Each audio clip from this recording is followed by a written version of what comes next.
Bismillahirrahmanirrahim. Peygamberimiz Aleyhissalatu vesselam aýdypdyr: "Ma li ahadin indana yadun illa waqad kafaynah, ma khala Aba Bakrin."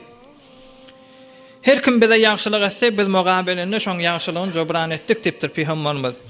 Emma bir Abu Bakr Siddiqyň ki ýagşylygyny jobran edip bilmedik diýipdir. "Fa inna lahu indana yadan yukafihi Allahu biha yawmal qiyamah." Rawahu Tirmizi. Emma Abu Bakr Siddiqyň bize bir ýagşylyk etdi, bize bir yoldaş boldy, bize bir janynyň malynyň orta geldi. On mugabelinde biz jobran edip bilmeýäs, onu Hudaý Taala kıyamatda elini doldursun diýipdir. "Wa ma li ahadin indahu min ni'matin tujza illa ibtigha'a wajhi rabbihil a'la" diýen şo. Bir harc etdi, bir hazine etdi ki onu fakat Hudaý Taala doldurup bilýär. O hem izinle näme diýär Hudaý Taala? "Wala sawfa yarda" işdi razy edersin diýipdir. Hazrat Ömercan aýtdy radiyallahu taala: "Law wuzina imanu Abi Bakrin bi imani ahli al-ardi la rajaha bihim." Rawahul Beyhaqi.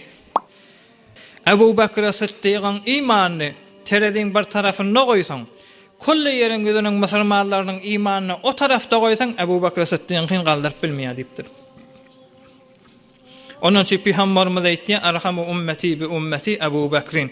Men ummatyma iňki rahmet diýärräk, gaýgy diýärräk Abu Bakr diýipdir. Hazrat Abu Bakr Siddiq Peygamberden emma dünýede buşlanypdyr. Hudaý Taala şonu razy etjekdi we diýany şoň iňki ulakan ahlaklarynyň biri Hazrat Abu Bakr Siddiq beter rahimli adammış. Erhamu ummeti bi ummeti. İňki ummeti kan gaýgy diýärräk Abu Bakr Siddiq diýipdir musulmanlar.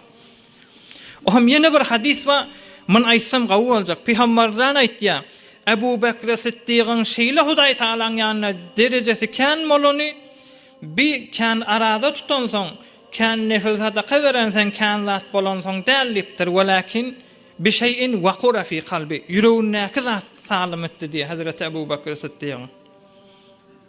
Peygamberden näme diýdi?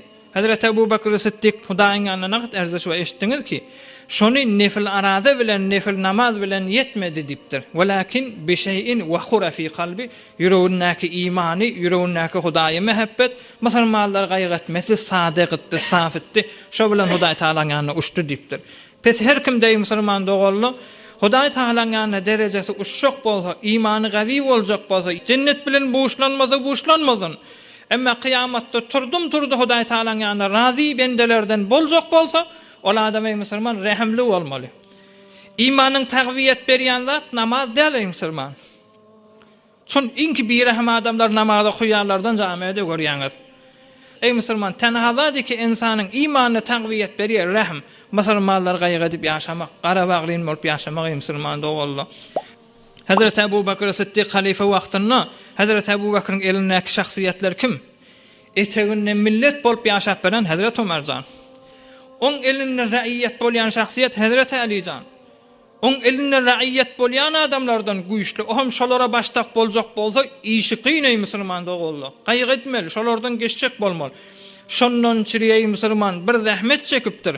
Kullu ümmetiň imanyny feşar berse, Hazrat Abu Bakr Siddiqyň kıymallady bilmeýär diýipdir. Ewliýalar geçipdir musulman ýeriň özüne. Kan ewliýalar geçipdir. Awal gözlemişlikler. Sonra Hudaý Taala bular kör edipdir. Kör bolandan sonra bular dua edipdirler Hudaý Taala: "Ya Rabbim, men gözüm kör bolsa-da sen Qur'anyňdan, mübarek kelamyňdan mahrum bolmaýly, Qur'an okuýarlamışdykda." Sonra her mugada Bismillahirrahmanirrahim diýip Qur'any Kerim açanda göz ewirlik gelerdi. Sadaqallahul azim diýende göz ýene gaflardy diýär musulman dogalla. Ewliýalar geçipdir tola taryhda. Emma şu ewliýalaryň hemmesini bir tarafta goýsaň, imanyny janyny ortaga tutdyrylan görüň ýok. Diri yüzülipdirler musulman. Hazrat Abdullah ibn Jahsh ýalyk bir sahabalar geçipdir. Ertijeň gijesini aglap dua edipdir. "Ya Rabbim, ertijeňde maňa bir güýçli zat kökdürsin. Meni şehit etsin, janym saňa feda bolsun. Ondan sonra da ýöne öldürip savulmasın. Kulağım kessin, burnum kessin, dodağım kessin. Täke kıyamatda näme diýip kulağım kessirdin, näme diýip burnum kessirdin, näme diýip dodağım kessirdin diýse şo taýda bir afiray bolar sen ýanynda kellämiz galdyrmany. Ya Rabbim, senden çyym janymy feda etdim, kulak zadym da kessirdim diýär ýalak diýipdir musulman dogalla. Şo ewliýalar kan zat, emma Abu Bakr Siddiqyň imanyny ýetmeýär, her forum raşadat dese. Çon tenhada di ki iman takviyet beriye doğuncun gaýg etmek ey musulman doğullu. Ola hon dersler. Geçin çağasına näme diýerler? Awlak diýerler. Bir geçiğini ene geçi, süýt berip duran ene geçiğini entek doğru süýtten üzülüp üzülmäke awlajagyny gözüniň alına damak çallylar diýer. Ola gitti tamam boldy. Bir näçe wagt, bir näçe ay geçenden soňra şu enesin damagyny çallylar diýer. Daý musulman yüzdele zat etdiler, soňra gafyrgasyny yararlaryny bagyrynyň ýerine kömür wat diýer musulman dogully. Şeýle elle görende awranypdyr. Heywan niýjege musulman çagasy awunyp duran görende bagyr pudur bolýar musulman dogully. Biziň zenanalarymyz Hudaý Taala tarapdaky hijabdan, hayadan mahrum dälmeýär musulman dogully. Tarihte Hazreti Abdülvahhab Şigrani Kuddise sirruhu tabagat kitabyna aýdýar. Hazreti Ebu Bekir Siddiqyň ýanyna baranda, ulagas jowan oglanlar. Ebu Bekir Siddiqyň ýanyna hem sohbet bolup baryp oturanda agzyndan ýanyk kebap bagyryň ýesi gelerdi diýär. Nämeden çiri ummet İslamyň beter gaýga edip bagyry ýanypdyr musulman dogully. Hemme kiş musulman ýaşasa, her kim ahiretden paý alsa diýip musulman. Biz nämeden çiri şeratlardan taşaryp durýar günbegün.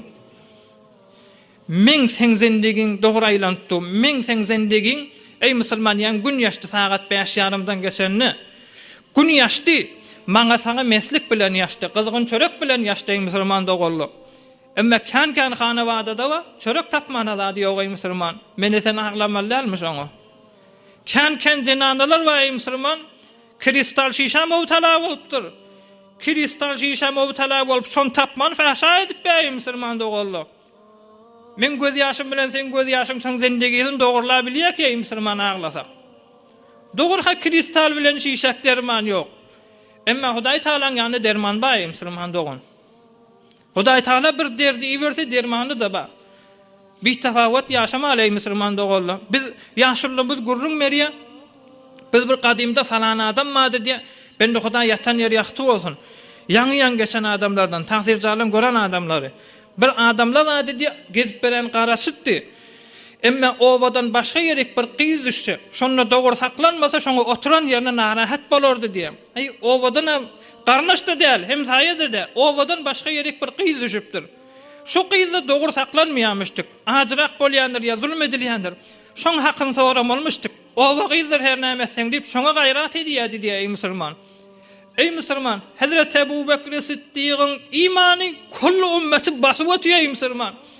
Emma biziň imanymyz näme diýip oglumyz basyp bilenak. Nagat ejizläpdir bilen musulman dogully. Oglumyz erti namaza turup bilemizak, ulugany oglan bolupdyr. Etmeýärmi? Gawatda aglap bilýär ey musulman. Gözümüz özümizinki. Omrumyz özümizinki ey musulman. Gawatda aglaýlyň da. Hudaýy ýalwaraýlyň da. Näme diýip men oglum beger Hudaýlaklaryň goledizynamy jennetden bir jagaşda ýer eýlenip bilenak. Nämeden fahşa gidipdir. Erhamu ummeti bi ummeti Ebu Bekir. Hazreti Ebu Bekir Siddiqyň agzynyň ýanyna baranda ýanyk bagyryň ýeti gelerdi diýe. Nämeden gaýga diýenmişdi ey musulman. Şondan çi Peygamberimiz aýdypdyr. Ummeti biter gaýgadan sen bagyryny ýakansaň bagyr jaý gözüň edip bolmaýardy. Wa ma li ahadin indehu min ni'metin tujza illa bitiga'a wajhi rabbih ala. Ay Hudaý razy bolamyzy oň ýerine bagyr berjekmi çykaryp. Ey musulman gaýrat edeýliň. برای مشاهده ویدیوهای بیشتر به کانال یوتیوب سخنرانی های علمای ترکمن سر بزنید، مشترک بشید و منتشر کنید، اجر ببرید.